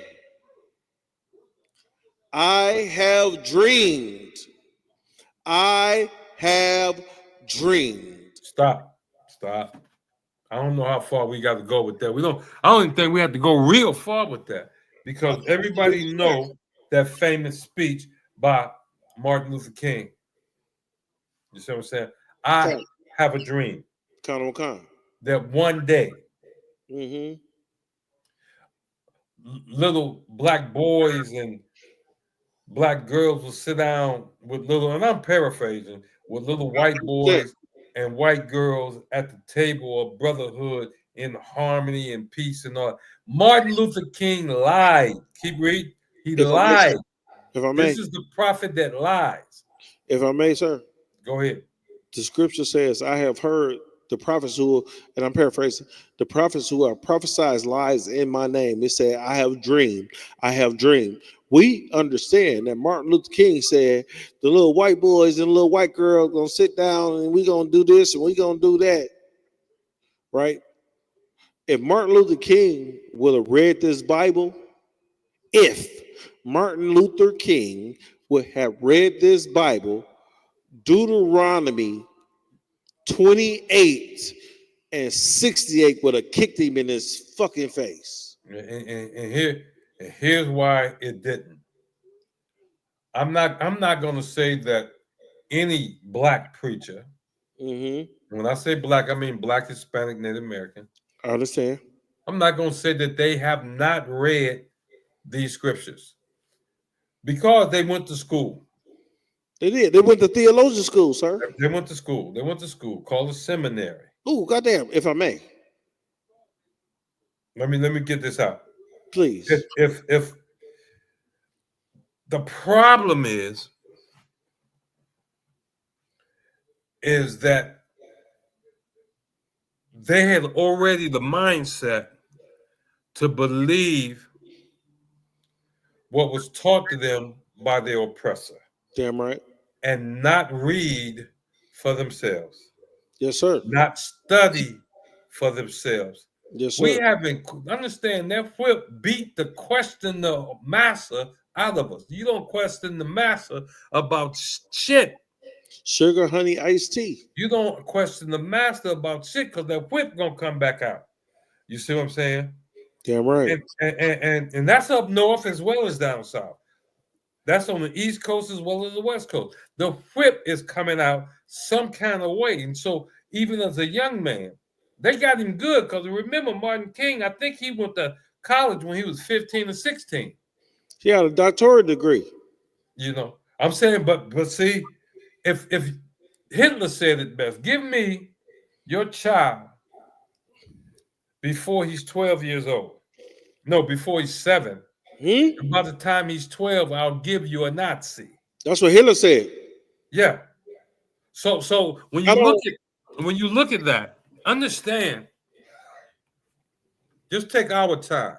Me and you old enough to remember this. 1968 busing in Detroit. If I may, sir, I'm gonna tell you something that you may not believe. I ain't that goddamn old. No. but busing came. I understand what you're saying. Right. And they took us little black children. Yes, sir. Out of all black school, Frederick Douglass Elementary. I remember this. Right there on. That we used to walk to school to. Yes, sir.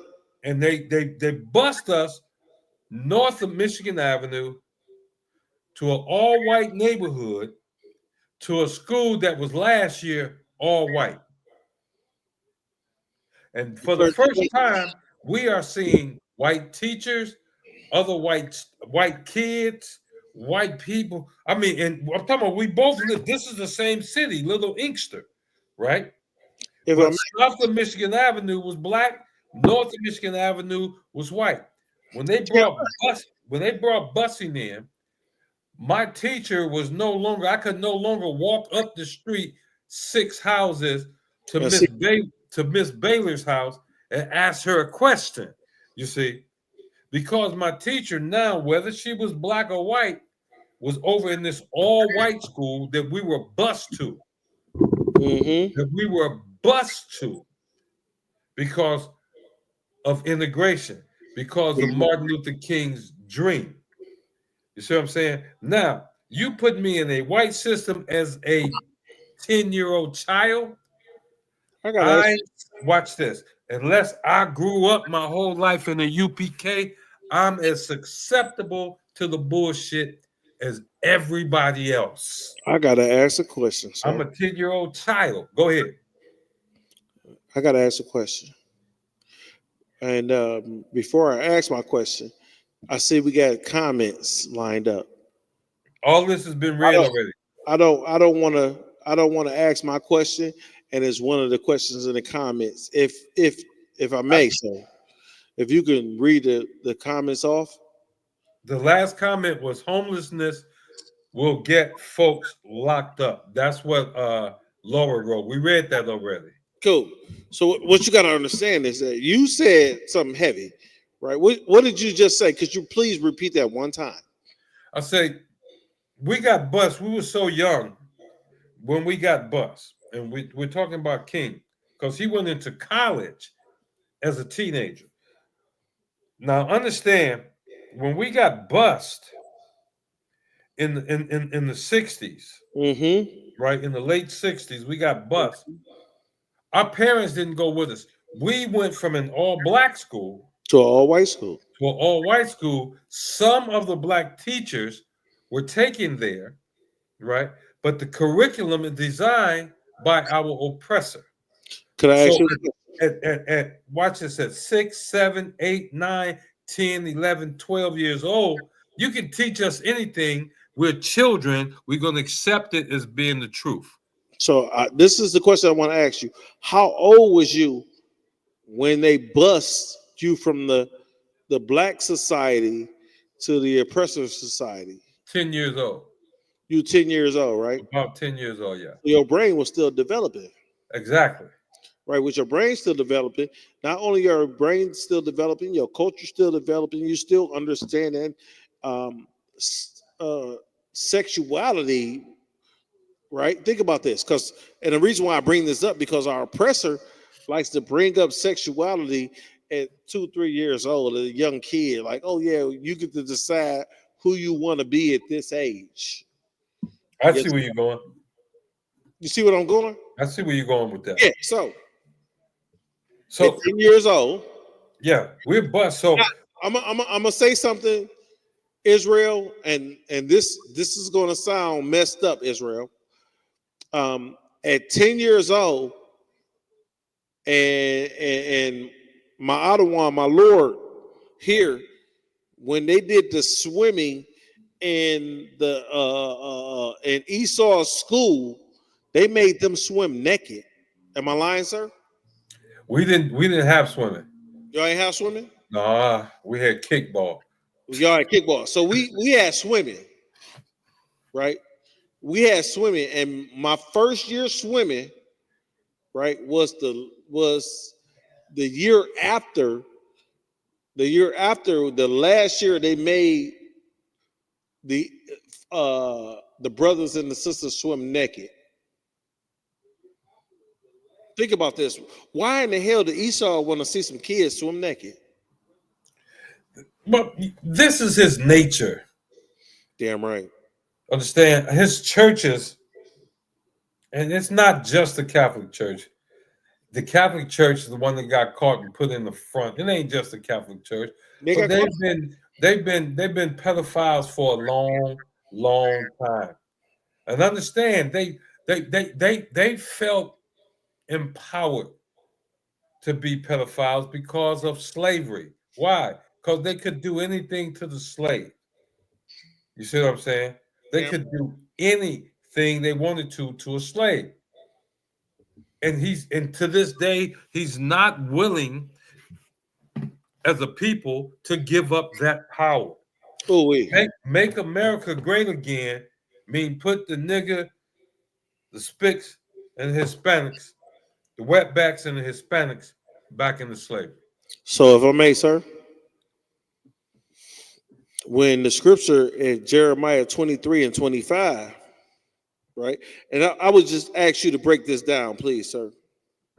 And you know where I'm going with it. It says, I have heard what the prophets said that prophesied lies in my name, saying, I have dreamed, I have dreamed. 26. How long shall this be in the heart of the prophets that lie? Okay. That prophesies lies. Yea, they are prophets of the deceit of their own hearts. Now, understand when you are under pressure as a child, You don't want the pain. You will quickly adjust your behavior. You will quickly adjust your ideology, your understanding, in order to make that pain disappear. You understand? Yes, sir. To make the pain stop or to avoid the pain. And I'm not trying to give the Martin Kings and the Jesse Jacksons, I'm not trying to give them a way out. I want you to understand that they came up, when they came up just out of slavery, and they learned the shucking job. They learned to get along. They really thought that education, if you can go and learn the same books they learn, that's going to make them love you. Damn right. But it wasn't. And so they chose not to upset the apple cart and to become great at what our oppressor wanted them to become great at. And they never saw the lie coming. And then if they, now watch this, and if they did, shame on them. Because today, the preachers today don't have that excuse. You see what I'm saying? Because we tell them every day what the truth is. We give them the Bible every day. Every day. But they continue. They didn't have it. I don't know who Martin King spoke to as a young man. I don't know who was doing the truth back when he was coming up, who was spreading the truth around. It wasn't totally gone. It wasn't. Commanding General Yohana found it. He did. You see what I'm saying? Yes, sir. He found it. So why didn't Martin King find it? I don't know. Why didn't Malcolm X find it? I don't know why they didn't find it, right? But they found lies that they found to be acceptable. They learned those lies, and then they began to propagate those lies back out to the people and trick the people because of men of the cloth. As men of the cloth, they represented to the people that they stood for the Most High. They stood for the Bible. And the whole thing is that the whole time they were lying. They were lying. If I may, sir. Go ahead. The only way that I can say that the reason why Commanding General Yohana heard it and King and Malcolm and all them other punk ass niggas didn't hear it is because the Bible says, "He that has an ear, let him hear." Let him hear. Only one that had an ear. And here's the deal. Please. This brings us full circle. Yes, sir. Let me get this comment real quick. This is from the Shah Gabar. What's up, Shah? Shalom, Yahweh. Ba'ashem Yahweh Shah Barakatah. This is Trooper Nasha Gabar checking in from Saginaw. Hey, Nasha, Salakia, if I may. I understand we've been busy. We had something that we supposed to put together. We're gonna continue to do that. I'm gonna continue to help you. Gonna continue to to bring up what we're supposed to be bringing up. We're gonna do that. All right. And here's the deal. Please. Even I remember my pastor, because I used to be an acolyte in the AME church. Used to be a what? An acolyte. Now you gotta tell folk what that means. That's the little boys. That's the little boys in the church. Little boys in the church.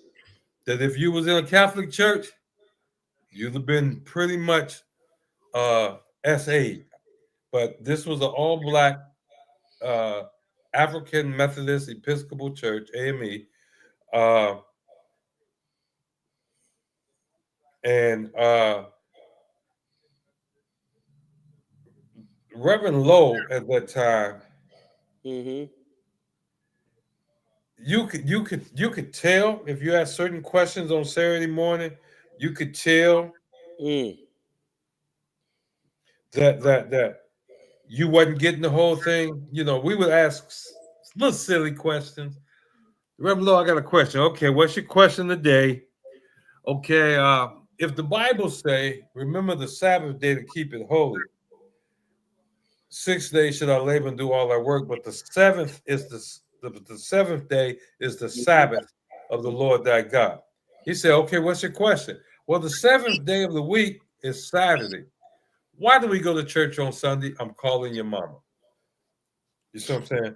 I'm calling your mama. So I don't know why you want to be difficult. So I don't know why you want to be difficult, but that's the kind of stuff you dealt with as a child. Damn right. You see what I'm saying? That's the kind of stuff you dealt with as a child. That you were discouraged. You weren't given a reason why. You was told you were asking the wrong questions. You are thinking wrong. You see what I'm saying? If I may, so say what? If I may, go ahead. I went through that too. And when they said we calling your mama, I say, well, but my daddy said, and that changed the whole game up. Well, you were half a generation afterwards. Come. Yeah, them niggas was straight up out the 40s and 30s and 40s that was teaching us, you know.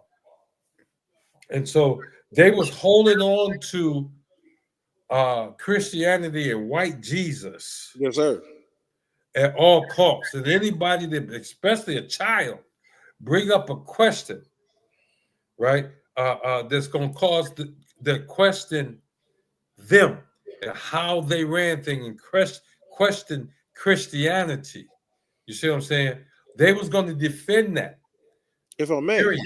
And now, and as a 10-year-old, as an 11-year-old, how are we supposed to defend that? We don't know. But now, when I was a child, the Bible say I spake as a child, but now that I'm a man, I put away childish things. So therefore, guess what? I can't be intimidated today. And that's why we are out here, you and I, Kamadar, Kamalqua, we're gonna keep it going up. The general, General Katham, all the generals, Commanding General Yohana. That's why today you can't make us shut up about what the truth is. Cannot make us shut up. You see what I'm saying? That's why we have a class today. The history class today is bringing out to the folks in Detroit. The Detroit was a city of slaves. They had slaves here. We want to call ourselves a form of a chocolate city. You know, we a major black metropolis. We were slaves here. Damn right. You understand? Yes, sir. And we want to brag because we live on John R. We want to brag because we live over on Brush. We want to Campo. I said Woodward, Washington, all Warren, Rivard, McDougal, Washington Boulevard downtown, over there by the bus station. Conant. All slave owners. These are slave owners. These are slave owners. You understand? Can I ask you a question, sir? Hold on 1 second. Now, what makes this so important is where's the dead slaves? They buried. Where's the cemetery that's a slave cemetery that's honored and revered, and where you can walk through and say, oh, okay, this was a slave, these were slaves. No, we're walking, you said it, we're walking on the bones of the slave. We're walking on the bones of our loved ones. That's the name of this class. You see. And we're honoring, we continue to honor these past slave masters. Damn right. You see that? Damn right. And we brag. We brag because my house is on. Do they have a street called Pontchartrain? Pontchartrain, yes. That's over off of 7 Mile in Woodward area, right? Other one, and they got big houses on Pontchartrain. Yeah, that's what I'm saying with the rich folks. That's over by the rich folks. You see that? And the black rich folks, you just brag. but the black rich folks never taught me. Look up Macomb. Look up Macomb. Yeah, look up Macomb. Look up what's Laura's school name? Look up Cass. We looked up Cass. Look up what's his name? Anthony Wayne, Mad Anthony. We looked up Anthony Wayne. You see, but we didn't do any of that growing up here. Damn right. As a 20-year-old, I didn't even think about doing anything like that. Mm-hmm. So we're bringing it out today. I can't believe it's 9 o'clock already. Sir, if I may. Go ahead. Would you take us out? I'm gonna go to the comment section. Before please. Before we go, read Malakama. Malakama? That got a cute. We see you. Matthew 24:24. Matthew, matter of fact, tell Malakama I could have sent him and he could have came into class. We're gonna get him next week. Get him next week. No. You hear us, Malakama, right? Mm-hmm. I don't see no Cleveland in here. Get Matthew 24:24. The whole idea is everything around you that he said, Malakama said, LOL. Everything around you here in Detroit, right, has the stench of slavery all over it. Yes, sir. You understand? There's nothing good here. Yes, sir. You understand? I'm gonna tell you a secret. There's a brother by the name of George Washington Carver. Mm-hmm. Was that his name? George Washington Carver? Yeah. Peanut. Yeah. We call it Peanut. No. Do you know that Henry Ford tried to take him away from Tuskegee? Yes, sir. Just to make more money. Tried to bring him up here. Yes, sir. You see what I'm saying? If I may, make more money, because this brother came up with biodiesel. This brother came up also with a body for the car that was made out of fiber that Ford could actually that was made out of peanuts.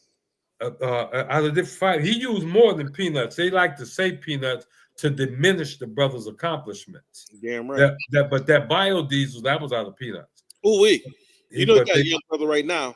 Huh? You say you got a young brother right now making that shit out of plastic. Yeah. I got it.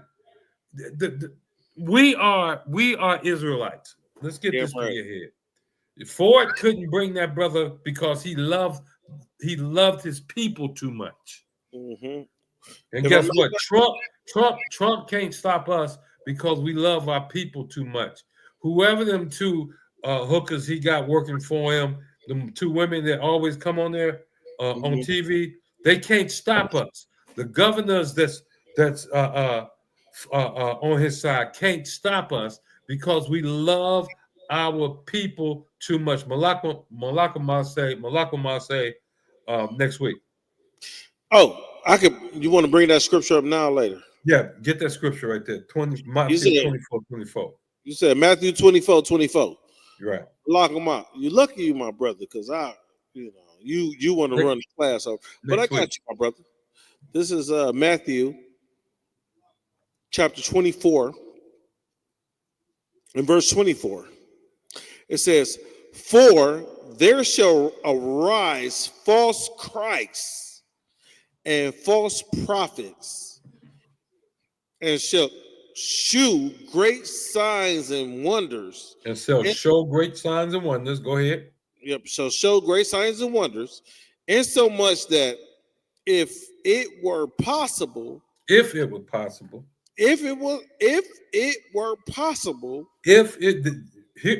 him now, Israel, listen. If it were possible, they shall deceive the very elect. And we're gonna go out on that one. And this is what he's talking about. If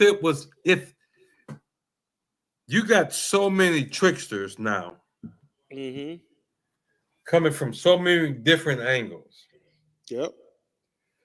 and these are our people doing this, that if it was possible, and it's not, but if it was, they could fool and they could trick the very elect of God. Who's the elect? The UPK niggas. The brothers that's teaching the truth of the Bible. Them UPK niggas. Them UPK niggas, man. Baba Kashaf, huh? Baba Kashaf, if I may. Go ahead. I would like to ask you, sir, if possible, you would to close the class out, and I go ahead and close it out on the electronic side. Let's do it, please. So please, sir, it's up to you. I'm behind you. Let's do it. Yes, sir. Like I said, if it was at all possible, that scripture said that these imposters, these liars, these brainwashed cheaters, all of this could deceive the very elect. But we've been chosen of the Most High. You often see when we do our intros and outros that the brothers don't try this at home. Don't try this at home. Like Malakama say, the UPK cannot be fooled. You can't fool us. We came, watch this. We learned the truth up under Commandant Joan Yohana, up under the generals, up under all the captains, up under all the officers of 5,000, officers of 1,000. We learned line upon line, precept upon precept. So we're not letting Christians, we're not fooled by Christians, and we're not going to let Christians fool you. Because every time they come out with a lie, one of us hear it, we're coming back at you with the truth. We coming back at you with the truth and telling you what it is. And like you said, we got the receipts. Everything we talked about, every name we talked about, you can put it in Google right now and ask the question about them owning slaves. You understand? It's time for you to stop being a puppet for your oppressor and to come back to the Most High, to start obeying these laws, statutes, and commandments. You understand? Get in class. Get in class. Before I let the brother take you out, what I do want to do is for a quick second, is put something up on the screen for you. If I could bring it up real fast. Where is it at? Where's the general stuff at?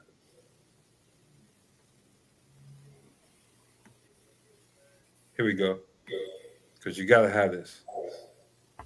It might be a small video. I'm gonna have to give it to you next week. Because I don't see what I'm looking for. I got it in another program. I don't have it over here. Okay, I'm gonna answer this question here. Salaki, if I may, this is from StreamYard. Is it true that the original Statue of Liberty was originally a black woman? I heard that too. I don't know. But I'll look it up. Ask us again next week. Bring that back next week. But we'll look it up and find it. Come on, sir. If you don't mind taking us out, sir. Again, big ups to everybody in the class tonight. Love to have your participation. Make sure I hope you like, share. And when we ask you to share the class, share it with everybody in your family. Make them mad. Share it so much they get mad at you. That what happened to me, but I keep sharing it anyway because I love my family. You see what I'm saying? I love my family.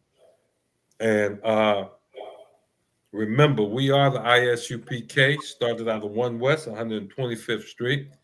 And since back in 1969, since then we've been teaching this truth. up under Commander General Hunter. And what's the truth we've been teaching? Blacks, Hispanics, Native Americans, so-called that is, are the true children of Israel. That's right. Shalom, Israel. Shalom, Israel. Y'all about shit me out, shot back a thought to the brothers. How about shot back a thigh to all the sisters.